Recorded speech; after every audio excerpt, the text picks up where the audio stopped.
Dear students, आज हम पढ़ने जा रहे हैं अपना लेक्चर नंबर 7 जिसका नाम है charged particles moving in a uniform magnetic field.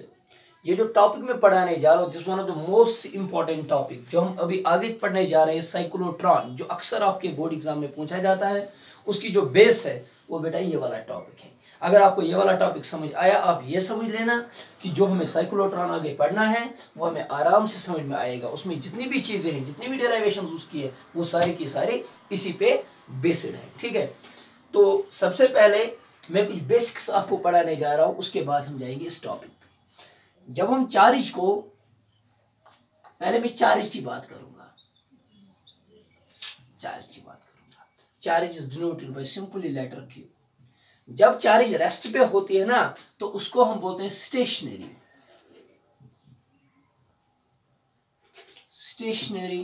Charge. तो वो जब होती है रेस्ट पे, वो क्या प्रोड्यूस करती हैं सर? वो लगाती हैं force F is equal to E into Q naught. पढ़ चुके हैं पहले ही, ये केस नंबर फर्स्ट है उसका। जब अब यही चार्ज मोशन में आती हैं, किसमें आती हैं? मोशन में। इसके मोशन में बेटा दो केसेस हो सकते हैं। दो तरीकों से ये चार्ज मोशन में आती है। कैसे कैसे? एक तो मान लो कि ये मेरे पास एक इलेक्ट्रिक फील्ड है। Electric field line starts from positive and ends at negative. अगर मैंने यहां से इसको एक वेलोसिटी दी, यहां से कोई भी वेलोसिटी, इसको इनिशियल वेलोसिटी दे दी, तो ये सीधे चलती जाएगी। दैट इसमें आएगी acceleration. That acceleration is equal to, बोलो बेटा, that acceleration is equal to force पर यूनिट मास। फोर्स का वैल्यू मुझे पता है, E into Q naught divided by M. ठीक है, ये सारी चीजें हम ऑलरेडी पढ़ चुके हैं। दूसरा केस, और ये तो चार्ज चलती ही रहेगी। अगर ये पॉजिटिव चार्ज है, ये चलती ही रहेगी, ये यहां तक जाएगी। ठीक है, उसी का अब मोशन में दो केसेस है। एक तो हो गया along the direction of electric field. जब इलेक्ट्रिक फील्ड के डायरेक्शन में हम इसको थ्रो करते हैं, मोशन देते हैं, तब इसमें एक्सेलरेशन आएगा, वो इतना होगा। ठीक है, इसके बाद जब हम अपोजिट, इसका सेकंड केस, अब मोशन वाला इसको ए मान लो, इसको इसका बेटा बी मान लो कि ये हमारे पास इलेक्ट्रिक फील्ड है। इसी इलेक्ट्रिक फील्ड के अलोंग अब मैं मोशन नहीं दे रहा हूं, अब मैं रिवर्स डायरेक्शन में मोशन दे रहा हूं। दैट मींस अब मैं चार्ज को थ्रो कर रहा हूं, लेकिन इस डायरेक्शन में। ये पॉजिटिव चार्ज है, this is negative and this is positive. हमें पता है ये पॉजिटिव जब यहां से आते ये पॉजिटिव इसको क्या करेगा? रिपल, धीरे रुक जाएगा। फिर रुकते इसमें रिटार्डेशन आके ऐसे वापस चला जाएगा। ये तीन केसेस होते हैं हमें चार्ज के केसेस में। स्टेशनरी, मोशन में दो केसेस, अलोंग एंड अपोजिट। ठीक है, लेकिन हमें पढ़ना है charged particle moving in a uniform magnetic field. ये जो यूनिफॉर्म मैग्नेटिक फील्ड में चार्ज मूव करेगा, इसके भी होते हैं तीन केसेस। जैसे इसमें तीन केसेस थे, सिमिलरली उसमें भी ऐसे ही तीन केसेस होते हैं। हमारा अभी मेन टारगेट है वही। इससे पहले कुछ चीजें मैं आपको बता चुका हूं। पहले जितने भी लेक्चर्स मैंने इलेक्ट्रोमैग्नेटिज्म में, मोस्टली मैंने तीन केसेस अभी तीन वीडियोस अपलोड किए हैं। उन तीन वीडियोस में मैं आप लोगों को बता चुका हूं कि जो मोशन होती है, मैग्नेटिक फील्ड फोर्स लगाता है, वो एक्सेलरेट चार्ज को नहीं करता है, वो सिर्फ डायरेक्शन चेंज करती है। ठीक है, मैग्नेटिक वाला फोर्स सिर्फ डायरेक्शन चेंज करता है, फोर्स नहीं। अब देखो आगे, सबसे पहले मान लो let us consider a magnetic field this. जब मैं क्रॉस से दिखाऊंगा, आपको दूर से ही समझ में आना चाहिए बेटा, दूर से ही दिखना चाहिए। ये जो मैग्नेटिक फील्ड है सर, ये इनवर्ड्स है या आउटवर्ड्स है? तो बताओ क्या है बेटा? This is inward magnetic field. मैं आपको पहले ही बता चुका हूं। जब भी मैं क्रॉस से डिनोट करूंगा कोई भी मैग्नेटिक फील्ड, हमें दूर से ही समझ में आना चाहिए कि this is a inward magnetic field. ठीक है, इसको आप लिख भी सकते हो, this is inwards magnetic field. अब देखो, अगर मेरे पास तीन केसेस हैं, इसमें भी मेरे पास कितने केसेस हैं? जब मैं चार्जड पार्टिकल को मूव करूंगा यूनिफॉर्म मैग्नेटिक फील्ड, इसमें कितने केसेस हैं? तीन। सबसे पहले when charge is at rest, फिर से when charged particle is at rest जब रेस्ट है वी नो दैट, पढ़ चुके हैं, F is equal to Q V B sine of theta. इस केस में जब v हमारे पास 0 है तो f कितना आएगा 0। That means no net force is experienced on the charged particle. जब हम एक चार्जेड पार्टिकल को किस में रखेंगे, रेस्ट में। इसके बाद जब हम इसी चार्जेड पार्टिकल को दूसरा केस इसमें देखेंगे, मोशन देंगे, क्या देंगे, मोशन। लेकिन मोशन हम तीन तरह से देते हैं, तीन टाइप्स के देते हैं, उसमें दो थे, इसमें तीन। सबसे पहले मैं आपको बता चुका हूं, when motion is given parallel, अच्छे से देखना, when motion given is parallel और एंटी पैरेलल, ठीक है। No net force acts, no net force is acting on a charged particle, on a charged particle। इस चार्जेड पार्टिकल पे कोई भी नेट फोर्स नहीं लगेगा, चाहे पैरेलल हो चाहे एंटी पैरेलल हो, क्योंकि इन बोथ द केसेस अगर पैरेलल है, this is B and this is V, इन दोनों के बीच में एंगल कितना है, theta is equal to 0, sine of 0 is equal to 0, therefore force is equal to 0। पढ़ चुके हैं पहले केस में। दूसरा, बी इधर, मैं वेलोसिटी इधर दे रहा हूं, that means B and V के दरमियान कितना 180 degree, sine of 180 is again equal to 0, force फिर से लगेगा 0। इस केस में भी हम मोशन दे रहे हैं, चार्जेड पार्टिकल भी है, मैग्नेटिक फील्ड है, फिर भी फोर्स कितना 0, क्योंकि एंगल मेरे पास है या तो 0 या तो 180 डिग्री। ये हो गया मोशन में पहला वाला केस, व्हेन पैरेलल और एंटी पैरेलल। दूसरा, जब हम इसमें जो दूसरे केस की हम बात करेंगे, बी पार्ट में यहां पे लिखूंगा इसका, वो है when charged particle is throne, when A charged particle is thrown perpendicular to B। perpendicular to B means ये जो मैग्नेटिक फील्ड है इसको परपेंडिकुलर में चार्जेड पार्टिकल, मान लो Q मेरे पास है, मैंने यहां से थ्रो किया, यहां से चार्जेड पार्टिकल यहां से मूव करा है, मैग्नेटिक फील्ड अंदर से, इन दोनों के बीच में 90 डिग्री एंगल है, ये मेरे पास बन गया सेकंड केस, ठीक है। ये वाला सेकंड केस है। और थर्ड वाला केस क्या है, थर्ड वाला केस जो इसमें है वो है when charged particle, when the motion of charged particle is particle makes an angle theta, makes an angle theta, that means ये मेरे पास मैग्नेटिक फील्ड है, मान लो ये मेरे पास मैग्नेटिक फील्ड है, ठीक है। अब मैं चार्जेड पार्टिकल Q को यहां से थ्रो नहीं कर रहा हूं, अगर मैं यहां से इसको थ्रो करूंगा दैट मीन्स ये मेरे पास B है, ये मेरे पास इसकी V है, इन दोनों के बीच में 90 डिग्री एंगल, ये इसको परपेंडिकुलर हो गया। वो केस तो मैंने B वाला पहले ही डिस्कस किया है। अब देखो ऐसे मैं थ्रो नहीं कर रहा हूं, अगर ये मेरे पास B है, मैं चार्जेड पार्टिकल को यहां से थ्रो कर रहा हूं, यहां से, इस एंगल से, ये जो एंगल है ना थीटा, तो इस वाले केस में पिच क्या होता है, पिच की लेंथ क्या होती है, बाकी सारी चीजें क्या होती हैं, ये कैसे मूव करेगा, वो हम इस थर्ड केस में पढ़ेंगे। अभी मैं सिर्फ ये वाला केस डिस्कस करने जा रहा हूं, क्योंकि इसमें भी कोई फोर्स नहीं, इसमें भी कोई फोर्स नहीं। अब ये वाला केस बचा, ये दो चीजें हमें इसमें पढ़नी है। यही दो चीजें ऐसी हैं जिनमें एक पार्टिकल, चार्ज पार्टिकल के फोर्स लगता है बिकॉज ऑफ मैग्नेटिक फील्ड। तो ये सारी चीजें आप नोट करके रखो।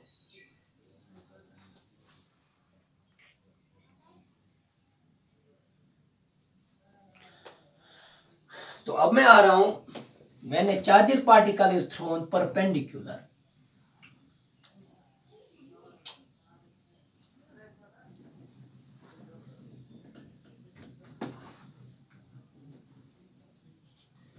मैंने charged particle is thrown perpendicular.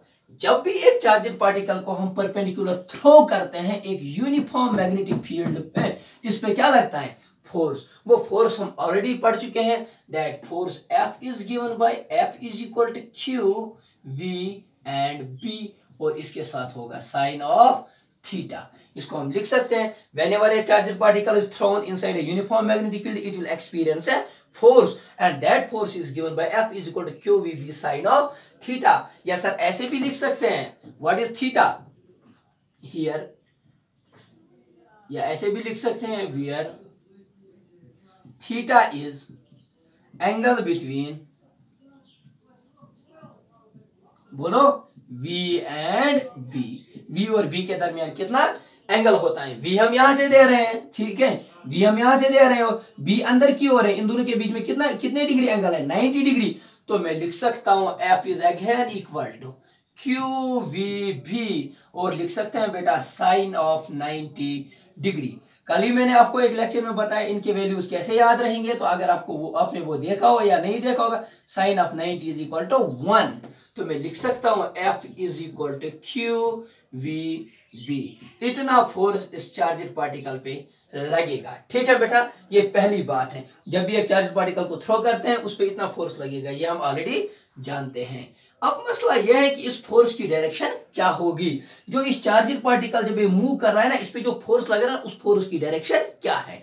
वो जो डायरेक्शन होती है वो हमने पढ़ा है, वो हम निकालते हैं Fleming left hand finger rule से, ठीक है बेटा। उससे कैसे निकालते हैं? That force the direction of that very force is perpendicular to both V and B।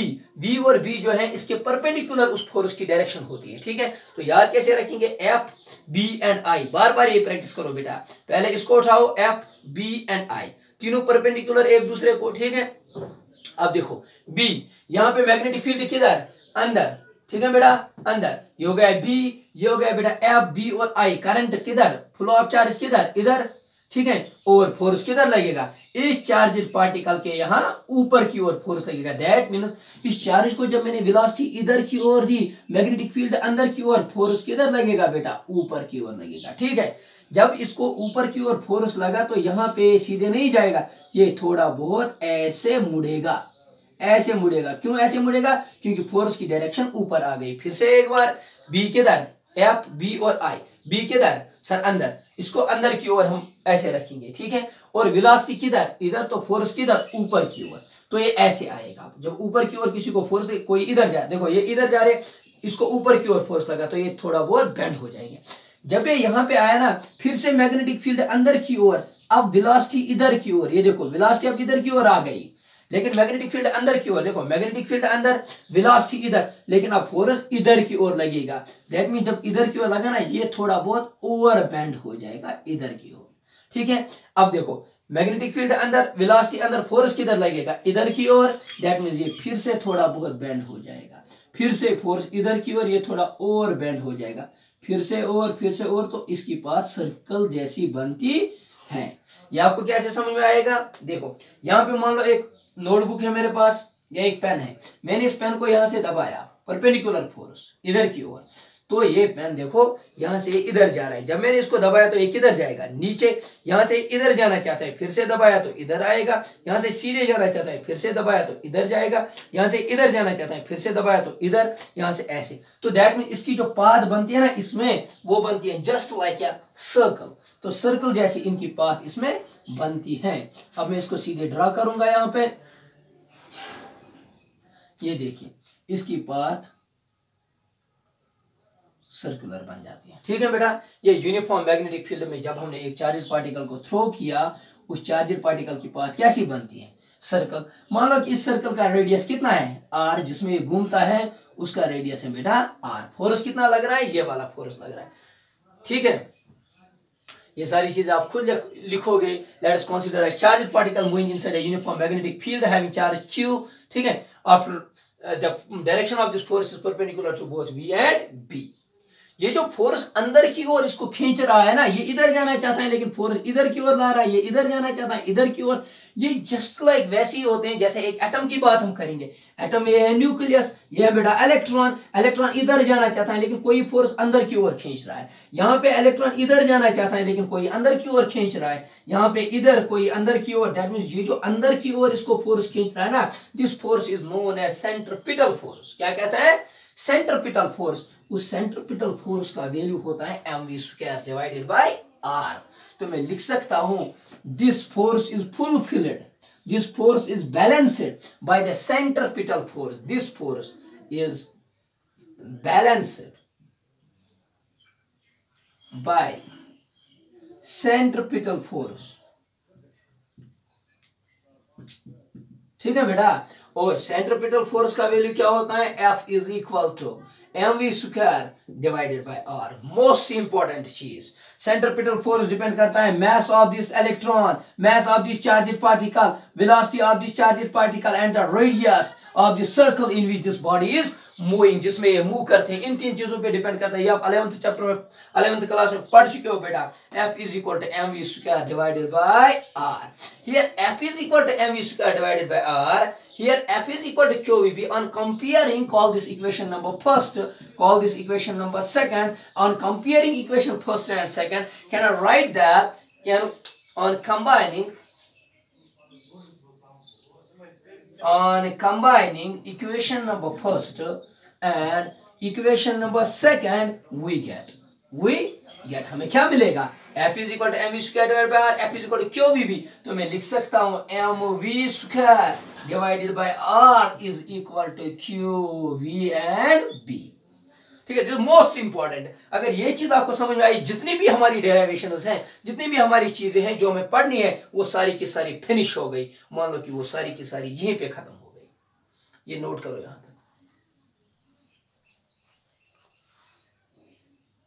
अब आगे देखो, यहां पे ये वाला, हाँ ये नोट किया, ये वाली इक्वेशन, ठीक है, कैसे इन दोनों को कंपेयर करके हमारे पास ये वाली इक्वेशन आ गई। अब देखो बेटा, यहां पे v और इसका स्क्वायर कैंसिल हो जाएगा, तो मैं लिख सकता हूं, अगर मुझे वेलोसिटी निकालनी होगी, रेडियस निकालना होगा या मैग्नेटिक फील्ड निकालना होगा, मैं कोई भी एक चीज इसमें से निकाल सकता हूं। सबसे पहले, अब इतना नोट किया होगा आप लोगों ने, तो मैं यहां पे लिख सकता हूं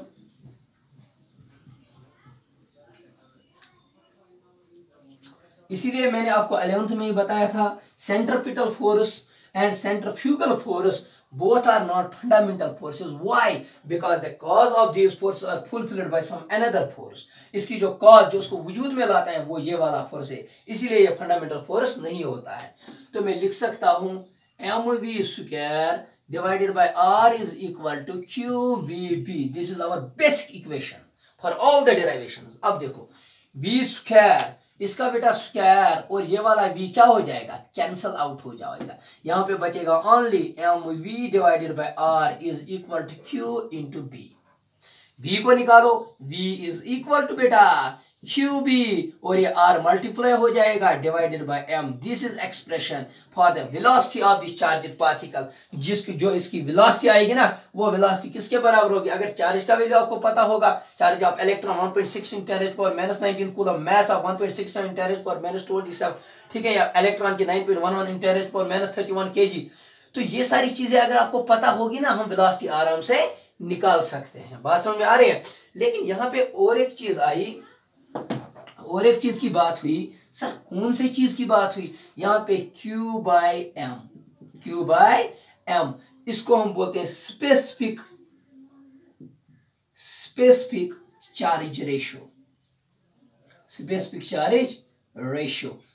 चार्ज रेशियो क्या होता है, Q divided by m is specific charge ratio. ये इलेक्ट्रॉन का ज्यादा होता है, क्यों, क्योंकि उसका मास ज्यादा होता है, ठीक, सॉरी उसका मास कम होता है। देखो स्पेसिफिक चार्ज रेशियो आप मान लो या एस से मान लो, S is equal to q upon m. देखो चार्ज चाहे प्रोटॉन की आप ले लो या इलेक्ट्रॉन की, charge of electron is equal to charge of proton is equal to 1.602 into 10⁻⁻19 coulomb. इतना तो पता है। अब बच गया मैस। मैस में वेरिएशन है, mass of electron is less, mass of electron is 9.11 into 10⁻31 kg.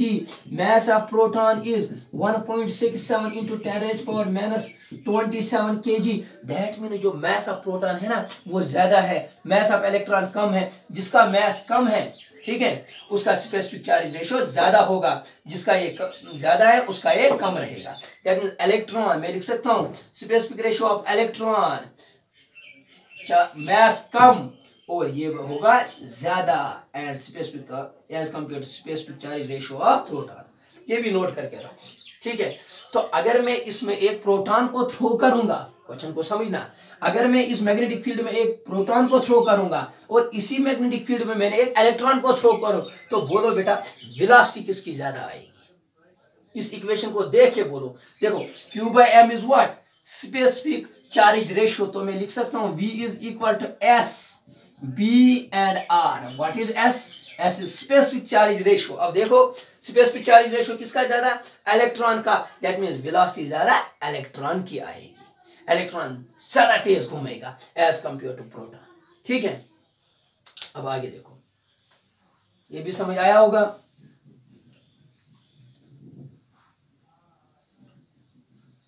अब आगे देखो, वेलोसिटी की बात आई। अगर अब मुझे निकालना होगा रेडियस, ये जो रेडियस बन रहा है ना, मैंने यहां से चार्ज को थ्रो किया, ये सर्कल में घूमेगा, ये कितना रेडियस बना रहा है, इस रेडियस को निकालना है। तो रेडियस को यहां से निकालो। आर इज इक्वल टू, बोलो, r is equal to v into m divided by q into p. This is expression for radius. इसको call this equation number second. ये जो सेकंड वाली इक्वेशन है, ये एक्सप्रेशन है हमारे पास किसके? रेडियस की। जिसकी वेलोसिटी ज्यादा उसका रेडियस ज्यादा, जिसकी वेलोसिटी कम उसका रेडियस कम। ठीक है, अब आगे देखो,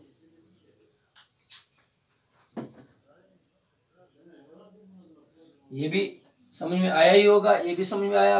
अब हमारे कुछ और एक्सप्रेशन इसमें निकालने होते हैं। सर कौन कौन सा एक्सप्रेशन हमें निकालना होता है? सबसे पहला वाला एक्सप्रेशन v का आप याद रखो। v इज इक्वल टू, बार बार इसकी प्रैक्टिस करो, Q B R divided by M. इसमें डेफिनेटली नीट पे एक क्वेश्चन पूछा जाता है, डेफिनेटली हर बार नीट में इस टॉपिक में एक एक क्वेश्चन पूछा जाता है, इन्हीं इक्वेशंस पे वो क्वेश्चन डिपेंडेंट होता है। ठीक है, अब देखो, अगर मैं v को लिखूंगा एंगुलर टर्म्स में, ठीक है, सर्कुलर में लिख सकता हूं v is equal to R into omega. v is equal to R into omega. ठीक है, this is relationship between linear velocity and angular velocity. 11th class में आप लोग पढ़ चुके होंगे। अगर नहीं पढ़ा होगा तो याद रखो, v is equal to R into omega. Omega is angular velocity, v is linear velocity. अगर मैं एंगल की बात करूंगा, एंगुलर वेलोसिटी के लिए मैं v की जगह लिख सकता हूं बेटा r into omega is equal to Q B and R, लिख सकता हूं। अब देखो, r और r कैंसल हो जाएगा, omega angular velocity is equal to Q into B. ऐसे भी लिख सकते हैं, ऐसे भी लिख सकते हैं। और एक चीज देखो, और लेकिन इसको है divided by M, divided by M, यहां पे इसको divided by M. This is expression omega is equal to Q B upon R. This expression, this is equation for angular velocity. अगर एंगुलर वेलोसिटी निकालनी होगी, एंगुलर वेलोसिटी, एंगुलर वेलोसिटी के लिए ये वाला एक्सप्रेशन हमारे पास आया। ओमेगा भी हम जानते हैं, we know that omega is equal to 2 pi upon T. देखो कितने एक्सप्रेशंस आ रहे हैं, एक ही इक्वेशन से कितने एक्सप्रेशंस आ रहे हैं। अगर ओमेगा निकालना होगा, what is omega? Omega is बेटा एंगुलर वेलोसिटी। एंगुलर वेलोसिटी में लिख सकता हूं बेटा, अगर एक्सप्रेशन फॉर, ऐसे देखो बेटा, अगर कोई बोलेगा what is expression for time period, what is expression for time period? Time period is time taken by this electron, by this charged particle to complete one cycle. एक साइकिल कंप्लीट करने में कितना टाइम लगेगा, इसको उसको बोलते हैं time period. वो किसके बराबर होता है? मैं लिख सकता हूं ओमेगा की जगह बेटा 2 pi upon T, 2 pi upon T is equal to Q B upon M. T को यहां पे ले आओ, इनको यहां शिफ्ट करो, तो मैं लिख सकता हूं टी इज इक्वल टू, बोलो, T is equal to 2 pi और m डिवाइडेड बाय आएगा Q into B. This is expression for time period. ये भी नोट करो, ये भी नोट करो, ये सारे इक्वेशंस आप नोट करो, मोस्ट इंपॉर्टेंट। लिखो,